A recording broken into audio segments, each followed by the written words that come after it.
Let's go to the change.notiprov, change.notiProxyProv file. In this file, we'll create a counter change notifier because we are going to use the change notifier provider. It is a counter change notifier we are very familiar with.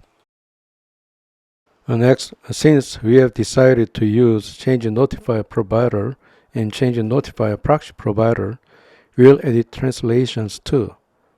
First, we will mix in the translations class with change notifier and delete the constructor. Then we'll change final to late.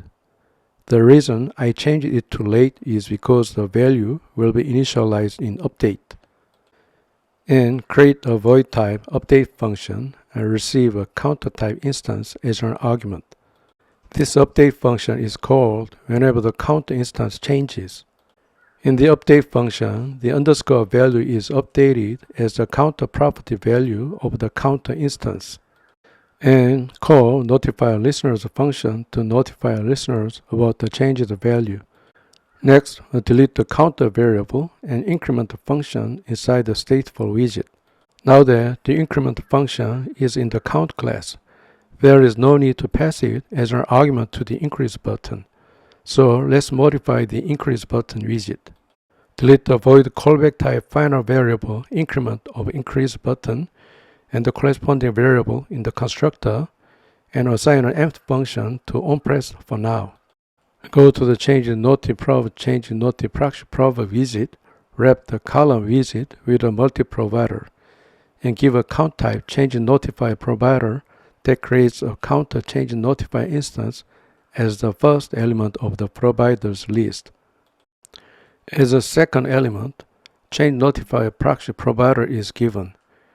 In the create callback, it creates a translations instance, and in the update callback, whenever the counter instance changes, the update function of the translations instance is called, and the mutated translations instance is returned.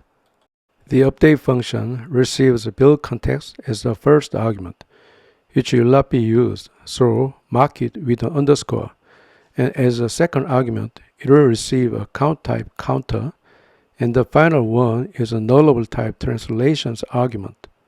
Return the translations instance after calling the update function of translations within update.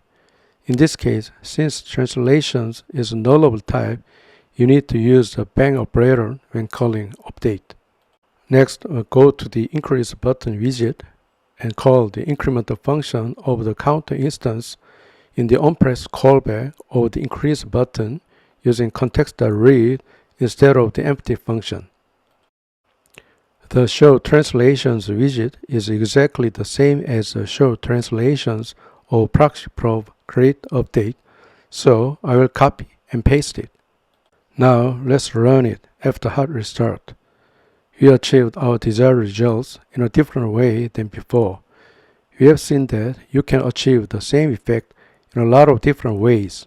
Finally, let's wrap up by taking a look at how to change the change notifier proxy provider to a proxy provider so that it can achieve the same effect in this case. Let's move on to change notiprov proxyprov.dart file.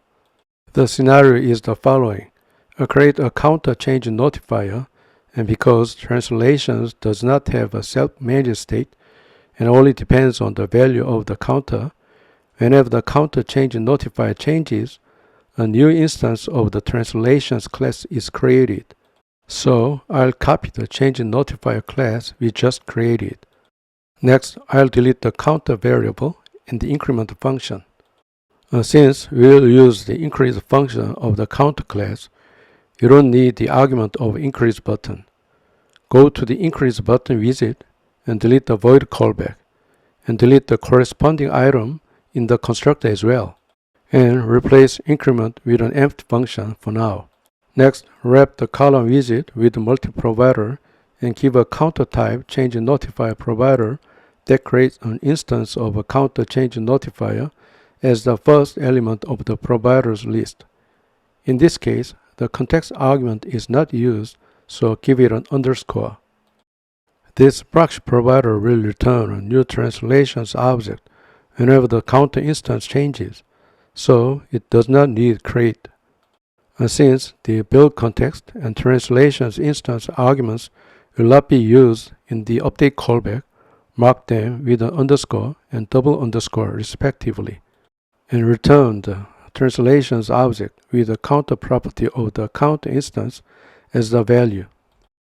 The show translations widget and the increase button widget are the same as before, so I will copy and paste them. Let's run it after a hard restart. This also works as expected. Now, if you look carefully at what is different from the previous combination, change notify provider and change notify proxy provider, the proxy provider does not mutate an instance of translations, but instead create a new instance of translations every time. If you are just purely creating a computed state, using proxy provider instead of changing notify proxy provider is just a preferred way as described in the manual, and is more effective. The to-do and weather app, which we will cover in the future, will deal with this case repeatedly, so I think you will get used to it soon. Next time, we'll take a look at the common errors encountered when using provider and ways to avoid them.